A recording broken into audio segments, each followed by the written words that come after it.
आदरणीय उपराष्ट्रपति जी,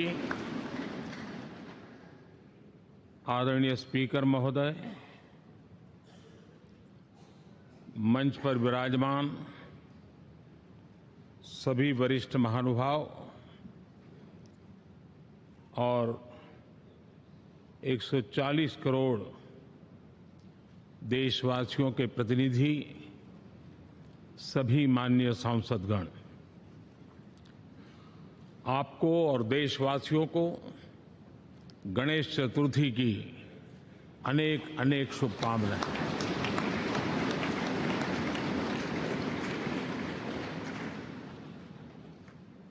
आज नए संसद भवन में हम सब मिलकर के नए भविष्य का श्री गणेश करने जा रहे हैं।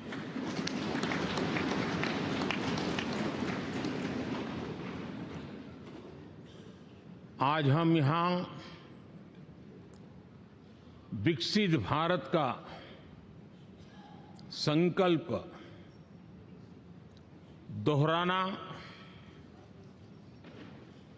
फिर एक बार संकल्पबद्ध होना और उसको परिपूर्ण करने के लिए जी जान से जुटने के इरादे से नए भवन की तरफ प्रस्थान कर रहे हैं।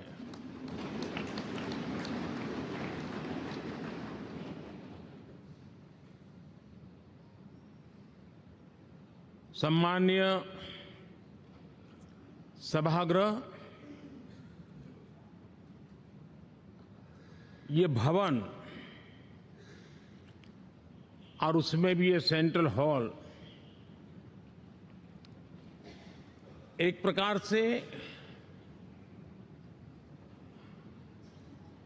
हमारी भावनाओं से भरा हुआ है। हमें भावुक भी करता है और हमें हमारे कर्तव्य के लिए प्रेरित भी करता है। आजादी के पूर्व ये खंड एक प्रकार से लाइब्रेरी के रूप में इस्तेमाल होता था, लेकिन बाद में संविधान सभा की बैठकें यहाँ शुरू हुई और उन संविधान सभा की बैठकों के द्वारा गहन चर्चा विचारणा कर करके हमारा संविधान यहीं पर आकार लिया। यहीं पर 1947 में अंग्रेजी हुकूमत ने सत्ता हस्तांतरण किया, उस प्रक्रिया का भी साक्षी हमारा ये सेंट्रल हॉल है। इसी सेंट्रल हॉल में भारत के तिरंगे को अपनाया गया, हमारे राष्ट्रगान को अपनाया गया और ऐतिहासिक अवसरों पर आजादी के बाद भी सभी सरकारों के दरमियान अनेक अवसर आए जब दोनों सदनों ने मिलकर के यहाँ पर भारत के भाग्य को गढ़ने के पर विचार किया, सहमति बनाई और निर्णय भी किए। 1952 के बाद दुनिया के करीब 41 राष्ट्राध्यक्षों ने इस सेंट्रल हॉल में हमारे सभी माननीय सांसदों को संबोधित किया है।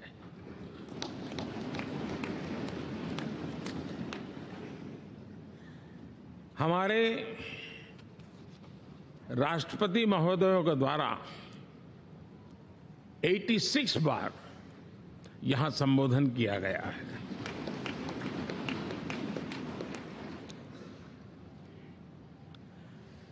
बीते 7 दशकों में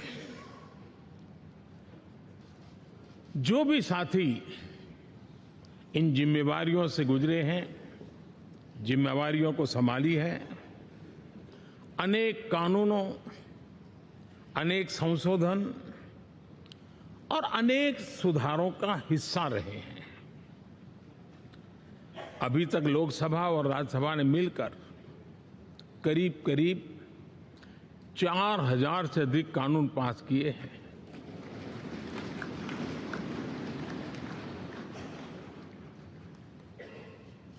और कभी जरूरत पड़ी तो ज्वाइंट सेशन के माध्यम से भी कानून पारित करने की दिशा में रणनीति बनानी पड़ी और उसके तहत भी दहेज रोकथाम कानून हो, बैंकिंग सर्विस कमीशन बिल हो,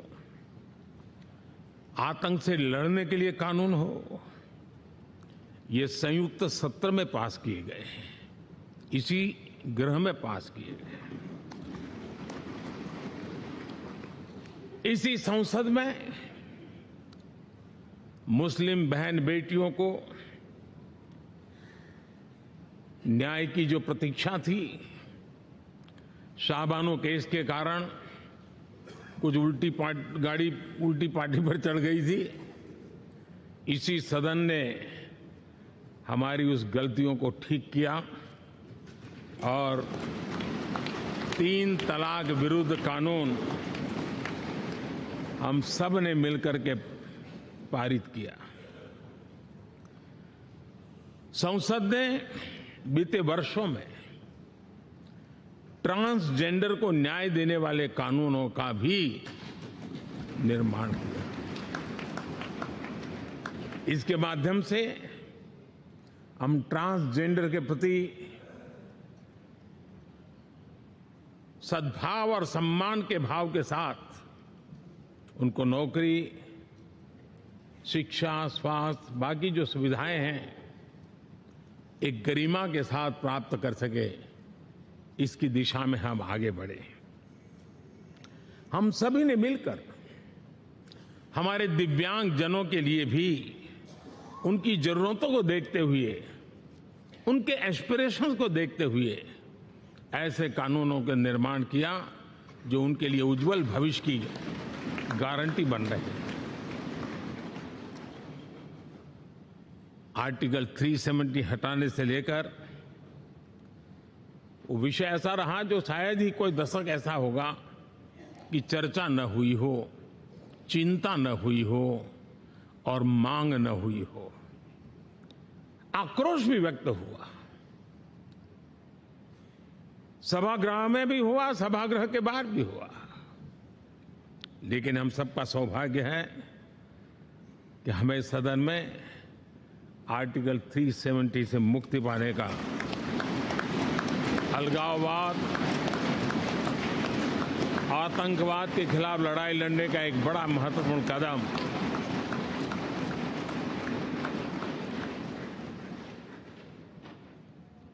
और इस महत्वपूर्ण काम में माननीय सांसदों की, संसद की बहुत बड़ी भूमिका है। जम्मू कश्मीर में इसी सदन में निर्मित हुआ संविधान हमारे पूर्वजों ने दिया हुआ वो महामूल्य दस्तावेज जम्मू कश्मीर में लागू करते हैं तो इस मिट्टी को प्रणाम करने का मन करता है। आज जम्मू और कश्मीर शांति और विकास के रास्ते पर चलने के लिए प्रतिबद्ध हुआ है और नए उमंग, नए उत्साह, नए संकल्प के साथ जम्मू कश्मीर के लोग आगे बढ़ने का कोई मौका अब छोड़ना नहीं चाहते हैं। ये दिखाता है कि संसद के सदस्यों ने मिलकर के संसद के भवन में कितने महत्वपूर्ण काम किए हैं। माननीय सांसदगण, लाल किले से मैंने कहा था यही समय है, सही समय है।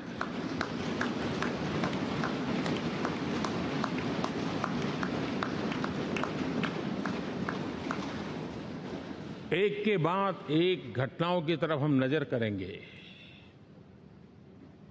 हर घटना इस बात का गवाह दे रही है कि आज भारत एक नई चेतना के साथ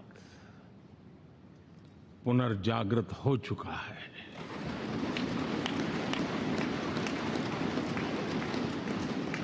भारत नई ऊर्जा से भर चुका है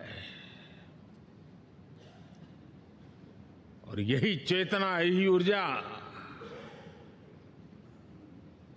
इस देश के कोटि कोटि जनों के सपनों को संकल्प में परिवर्तित कर सकती है और संकल्प को परिश्रम की पराकाष्ठा कर करके सिद्धि तक पहुंचा सकती है।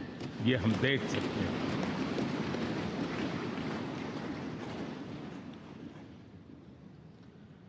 और मेरा विश्वास है,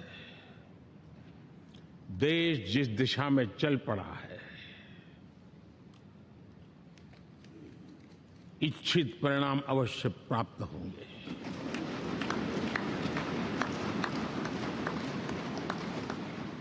हम गति जितनी तेज करेंगे, परिणाम उतने जल्दी मिलेंगे।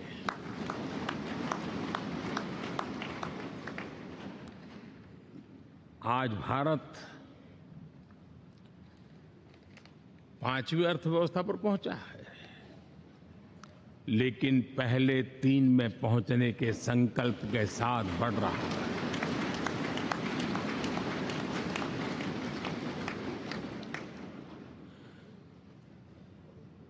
और मैं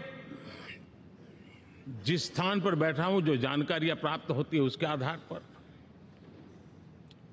विश्व के गणमान्य लोगों से बातचीत करता हूं, उसके आधार पर मैं बड़े विश्वास से कह रहा हूं, हम में से कुछ लोगों की निराशा हो सकती है, लेकिन दुनिया आश्वस्त है कि भारत टॉप 3 में पहुंच के रहेगा।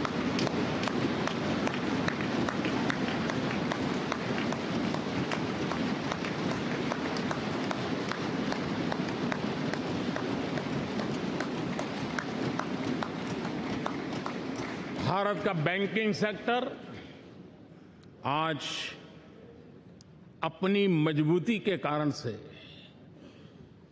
फिर एक बार दुनिया में सकारात्मक चर्चा का केंद्र बना हुआ है।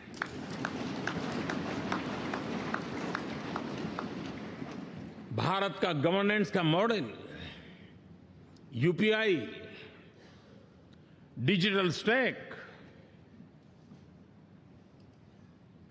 मैं इस G20 में देख रहा था, मैंने बाली में भी देखा।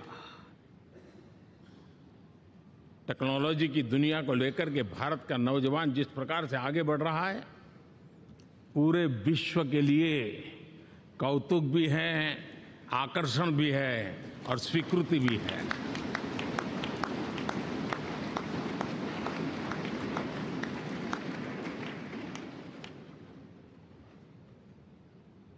हम सब उस ऐसे कालखंड में हैं, मैं कहूंगा हम लोग एक भाग्यवान लोग हैं।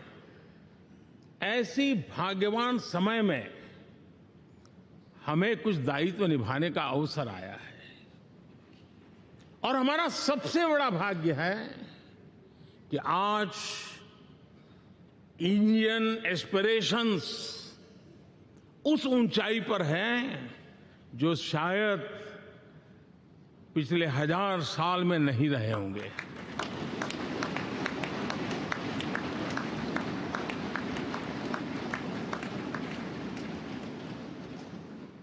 गुलामी के जंजीरों ने उसके एस्पिरेशंस को दबोच के रखा था।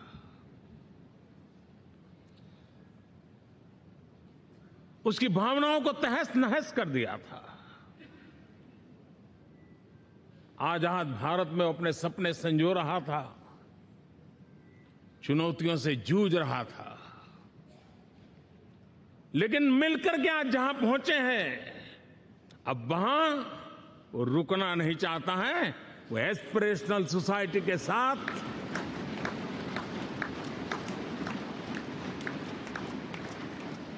नए लक्ष्य गढ़ना चाहता है।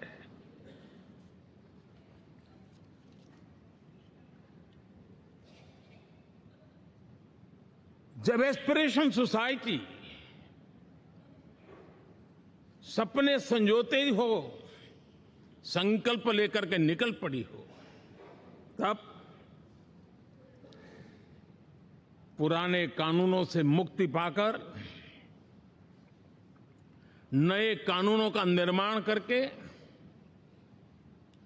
उज्जवल भविष्य के लिए एक मार्ग प्रशस्त करने का दायित्व हम सभी सांसदों का सविशेष होता है। संसद में बनने वाला हर कानून, संसद में होने वाली हर चर्चा, संसद से जाने वाला हर संकेत इंडियन एस्पिरेशन को बढ़ावा देने के लिए ही होना चाहिए। ये हम सबकी भावना भी है, कर्तव्य भी है और एक एक देशवासी की हमसे अपेक्षा भी है।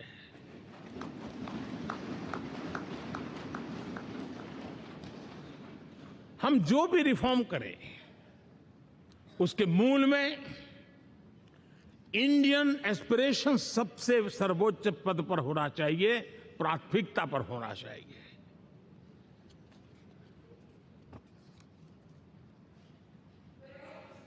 लेकिन मैं बहुत सोच समझ करके कहना चाहता हूं,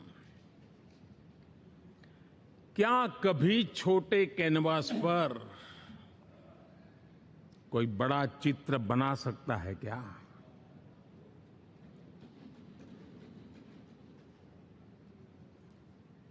जैसे छोटे कैनवास पर बड़ा चित्र नहीं बन सकता, वैसे हम भी अगर हमारे सोचने के कैनवास को बड़ा नहीं कर सकते तो भव्य भारत का चित्र भी हम नहीं अंकित कर सकते।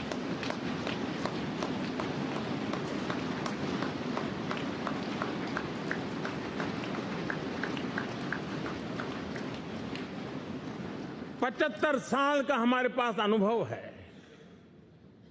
हमारे पूर्वजों ने जो कुछ भी रास्ते बनाए उससे हमने सीखा है। हमारे पास एक बहुत बड़ी विरासत है। इस विरासत के साथ अगर हमारे सपने, हमारे संकल्प जुड़ जाए, हमारा सोचने का दायरा बदल जाए, हमारा कैनवास बड़ा हो जाए, तो हम भी उस भव्य भारत के चित्र को अंकित कर सकते हैं, उस तस्वीर का खाका खींच सकते हैं, उसमें रंग भरने का काम हम भी कर सकते हैं और आने वाली पीढ़ी को वो भव्य दिव्य मां भारती के हम उनको सुपुर्द कर सकते हैं। दोस्तों, अमृतकाल के 25 वर्षों में भारत को अब बड़े कैनवास पर काम करना ही होगा। अब हमारे लिए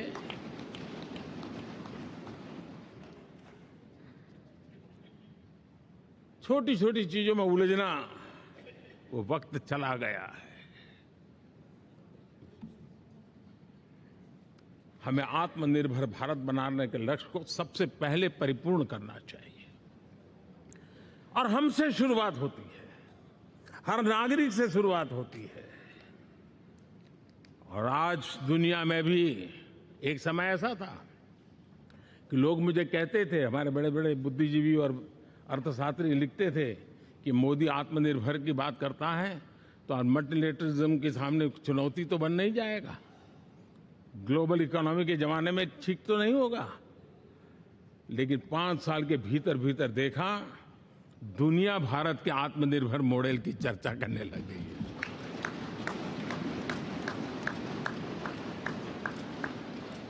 और कौन हिंदुस्तानी नहीं चाहेगा कि डिफेंस सेक्टर में आत्मनिर्भर हो, एनर्जी सेक्टर में हम आत्मनिर्भर हो, एडिबल ऑयल, क्या इस देश को आत्मनिर्भर नहीं होना चाहिए? कृषि प्रधान देश हम कहते हैं, खाने का तेल क्या देश बाहर से लाएगा? बहुत समय की मांग है कि हमें आत्मनिर्भर भारत को संकल्प को पूरा करना, ये हम सबका दायित्व है। उसमें दल आड़े नहीं आते हैं, सिर्फ दिल चाहिए, देश के लिए चाहिए।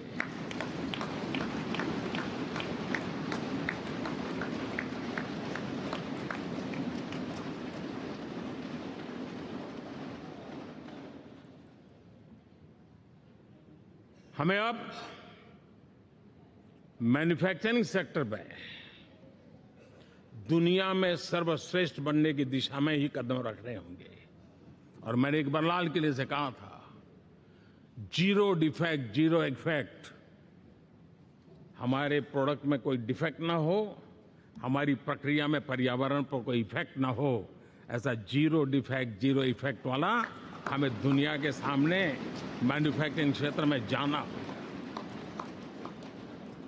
हमारे डिजाइनर,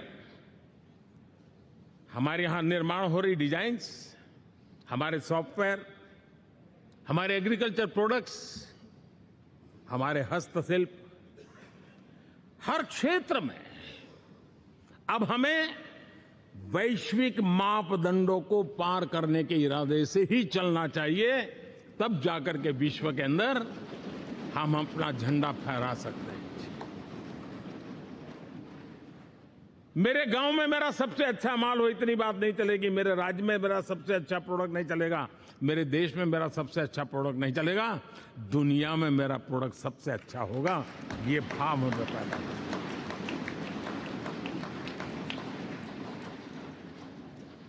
हमारी यूनिवर्सिटीज दुनिया के अंदर टॉप रैंकिंग में आए, अब इसमें हमें पीछे नहीं रहना है। हमारे शिक्षा जगत को नई नेशनल एजुकेशन पॉलिसी मिली है, एक खुलापन है, सर्वस्वीकृत बनी है, उसके सहारे अब हमें चल पड़ना है। और दुनिया के टॉप मोस्ट यूनिवर्सिटीज में अभी जब G20 में विश्व के मेहमान आए तो मैंने नालंदा की एक तस्वीर रखी थी वहां, और जब मैं दुनिया को कहता था 1500 साल पहले मेरे देश में दुनिया की उत्तम से उत्तम यूनिवर्सिटी हुआ करती थी, तो उन सुनते ही रह जाते थे। लेकिन हमें उसे प्रेरणा लेनी है, पर प्राप्त तो अभी करके रहना है, ये हमारा संकल्प होना चाहिए। आज हमारे देश का नौजवान खेल जगत के अंदर दुनिया में हमारी पहचान बना रहा है। टियर 2, टियर 3 सिटी से, गांव, गरीब परिवारों से, गांव से देश के नौजवान, देश की बेटे बेटियां आज खेलकूद के जगत जीवन में हमारा नाम रोशन कर रही है। लेकिन देश चाहता है और देश का संकल्प होना चाहिए कि अब खेलकूद के हर पोडियम पे हमारा तिरंगा भी लहराता होगा।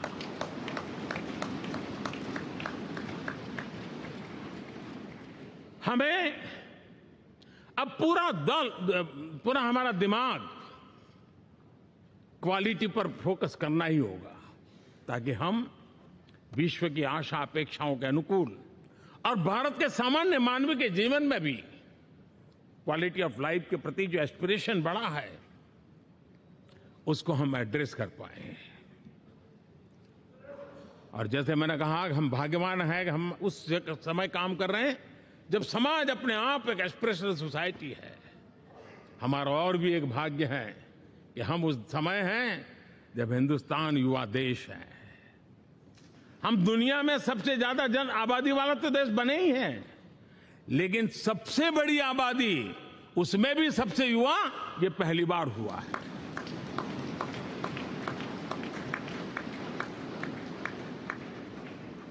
जिस देश के पास ये युवा शक्ति हो, युवा सामर्थ्य हो, तब हमें उसकी टैलेंट पे भरोसा है, हमें उसकी संकल्प शक्ति पे भरोसा है, उसकी साहस में हमें भरोसा है। और इसलिए हम चाहते हैं कि दुनिया में भारत का युवा अग्रिम पंक्ति में नजर आना चाहिए, वो स्थिति पैदा होनी चाहिए। आज पूरी दुनिया को स्किल मैन पावर की बहुत बड़ी जरूरत है, और भारत विश्व की इस आवश्यकता की पूर्ति के लिए अपने आप को सज्ज कर सकता है और उन आवश्यकताओं को पूरी कर करके दुनिया में अपनी एक जगह भी बना सकता है। और इसलिए विश्व में उनकी आवश्यकता के लिए किस प्रकार के मैन पावर की जरूरत है, किस प्रकार के उनको ह्यूमन रिसोर्स की जरूरत है, उस स्किल मैपिंग का काम भी चल रहा है। और उस स्किल मैपिंग के अनुसार भारत के अंदर स्किल डेवलपमेंट की तरफ हम बल दे रहे हैं। और जितना ज्यादा हम स्किल डेवलपमेंट पर बल देंगे, भारत के नौजवानों का सामर्थ्य विश्व में अपना डंका बजाने में कोई कमी नहीं रखेगा। और हिंदुस्तानी जहां गया है उसने अच्छाई की छाप छोड़ी है, कुछ कर गुजरने की छाप छोड़ी है। ये सामर्थ्य हमारे अंदर पहले से पड़ा हुआ है।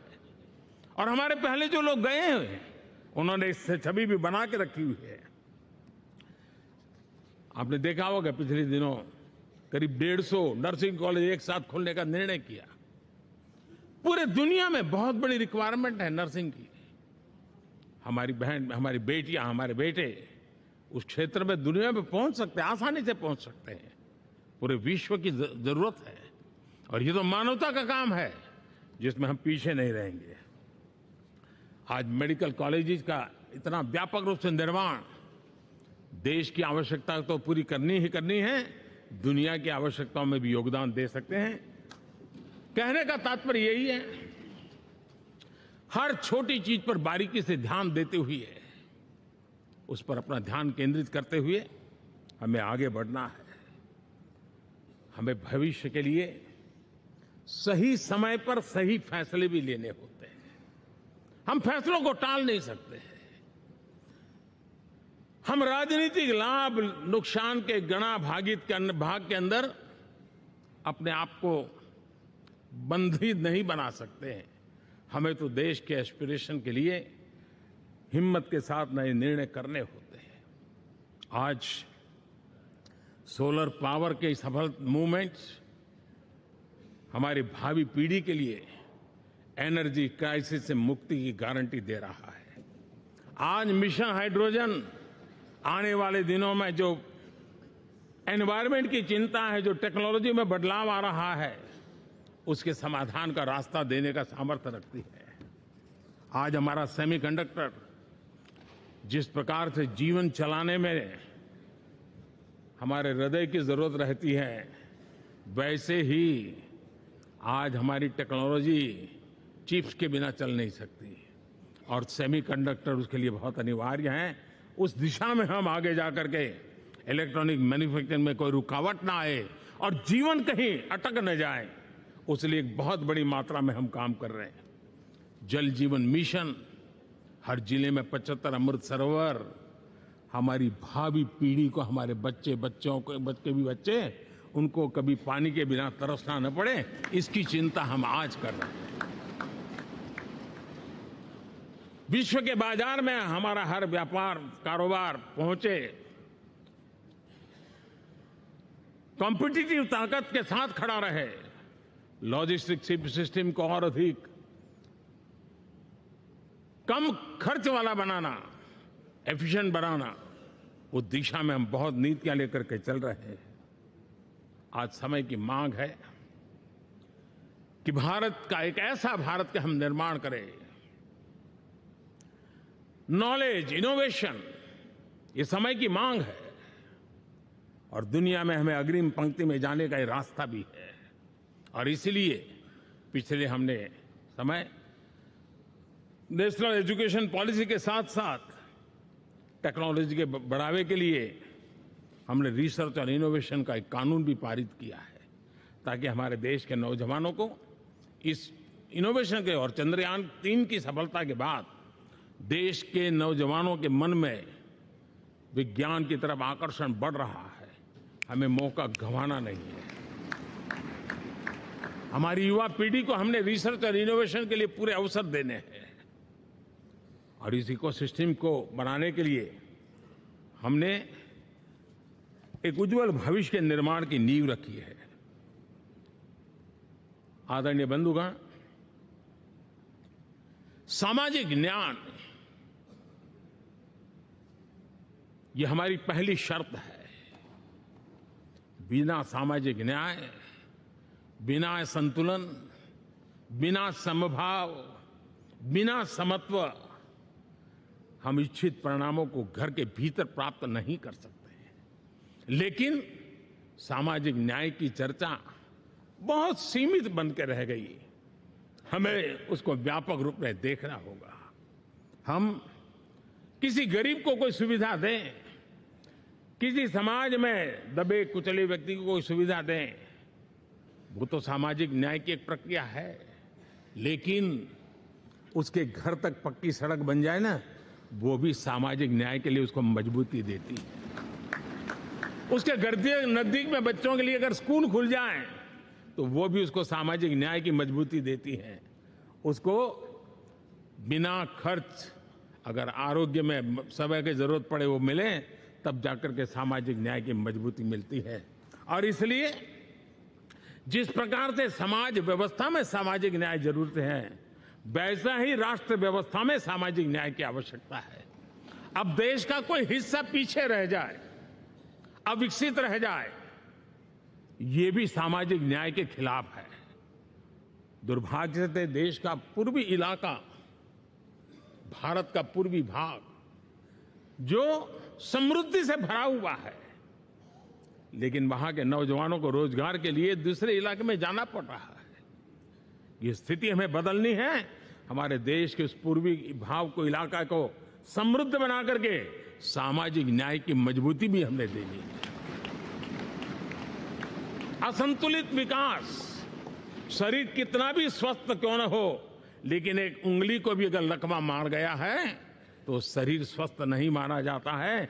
भारत कितना ही समृद्ध हो, लेकिन कोई अंग उसका दुर्बल रह जाए तो भारत समृद्धि में पीछे है, मानना पड़ेगा। और इसलिए हम सर्वांगीण विकास के पक्ष में, सामाजिक न्याय की उस ऊंचाई को प्राप्त करने के पक्ष में, दिशा में हमें आगे बढ़ना है। चाहे पूर्वी भारत हो, चाहे नॉर्थ ईस्ट हो, हमें उन चीजों को प्राप्त करना। और उसी लिए जो रणनीति कितनी सफल हुई है, 100 एस्पिरेशनल डिस्ट्रिक्ट पर विशेष काम किया, नौजवान अफसरों को लगाया गया, एक स्ट्रेटेजी बनाई गई।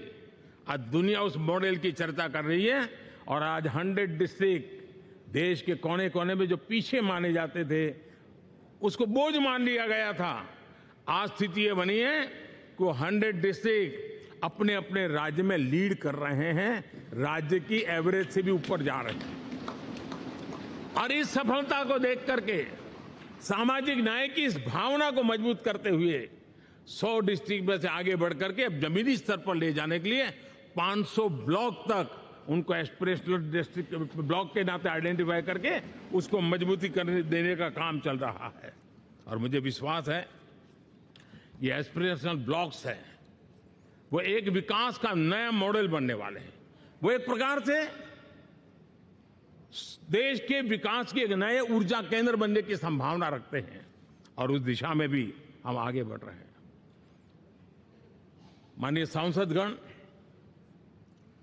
आज विश्व की नजर भारत पर है।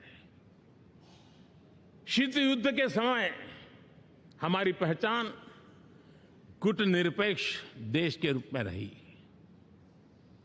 उस समय की जो जरूरत थी, उसके जो लाभ होने थे, उस समय से हम गुजरे हैं। लेकिन अब भारत का स्थान कुछ और बना है। और इसलिए उस समय गुटनिरपेक्ष की अवस्था आवश्यक होगी। आज हम उस नीति को लेकर के चल रहे हैं, जिस नीति को अगर हमें पहचानना है तो विश्व मित्र के रूप में हम आगे बढ़ रहे हैं। हम दुनिया से मित्रता कर रहे हैं, दुनिया हमारे में मित्र खोज रही है। ये शायद विश्व में एक भारत ने, और दूरी नहीं, हो सके उतनी निकटता, उस रास्ते पर चल करके भी हम अपने विश्व मित्र के रूप में भाव आज सफलतापूर्वक आगे बढ़ा रहे हैं। और मुझे लगता है कि इसका लाभ आज भारत को हो रहा है। भारत आज दुनिया के लिए एक स्टेबल सप्लाई चेन के रूप में उभर रहा है। और आज विश्व की ये जरूरत है। और उस आवश्यकता की पूर्ति करने का काम G20 में भारत ग्लोबल साउथ के आवाज बनकर के उभरा है। ये बीज G20 समिट में जो बीज बोया गया है, मेरे देशवासी आने वाले समय देखेंगे कि वो ऐसा वटवृक्ष बनने वाला है, ऐसा वटवृक्ष बनने वाला है, विश्वास का ऐसा वटवृक्ष बनने वाला है, जिसकी साया में आने वाली पीढ़ियां सदियों तक एक गर्व के साथ अपना सीना तान करके खड़ी रहेगी। ये मुझे विश्वास है।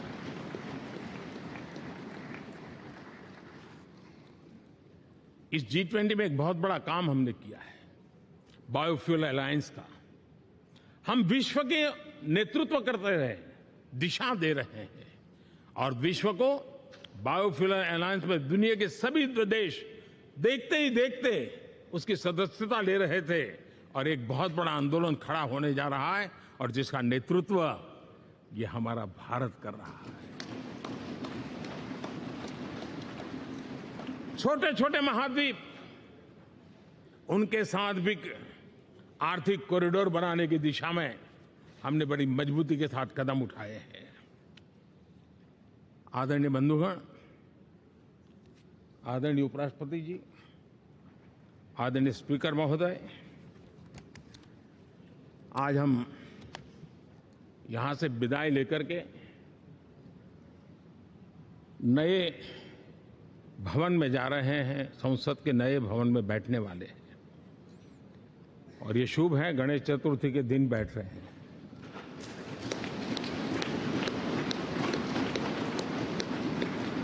लेकिन मैं एक आप दोनों महानुभावों को एक प्रार्थना कर रहा हूं, एक विचार आपके सामने रख रहा हूं। मैं आशा करता हूं कि आप दोनों मिलकर के उस विचार पर जहां भी जरूरत पड़े मंथन करके कुछ निर्णय अवश्य कीजिए। और मेरी प्रार्थना है, मेरा सुझाव है कि अब हम जब नए सदन में जा रहे हैं, तब इसकी गरिमा कभी भी कम नहीं होनी चाहिए।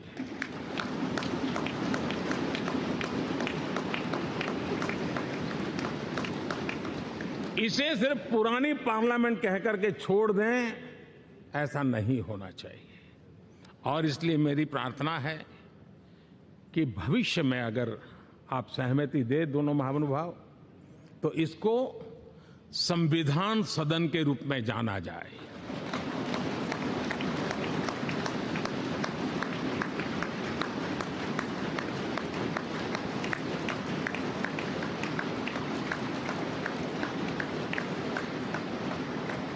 ताकि ये हमेशा हमारे रक्षा के लिए हमारी जीवन प्रेरणा बनी रहेगी। और जब संविधान सदन कहेंगे, तब उन महापुरुषों का याद भी उसके साथ जुड़ जाएगी जो कभी संविधान सभा में यहां बैठा करते थे, गणमान्य महापुरुष बैठा करते थे। और इसलिए भावी पीढ़ी को ये तोहफा भी देने का अवसर हमें जाने नहीं देना चाहिए। मैं फिर एक बार इस पवित्र भूमि को प्रणाम करता हूं। यहां पर जो तपस्या हुई है, जन कल्याण के लिए संकल्प हुए हैं, इसको परिपूर्ण करने के लिए 7 दशक से भी अधिक समय से जो पुरुषार्थ हुआ है, उन सबको प्रणाम करते हुए मैं मेरी वाणी को विराम देता हूं और नए सदन के लिए आप सबको शुभकामनाएं देता हूं। बहुत बहुत धन्यवाद।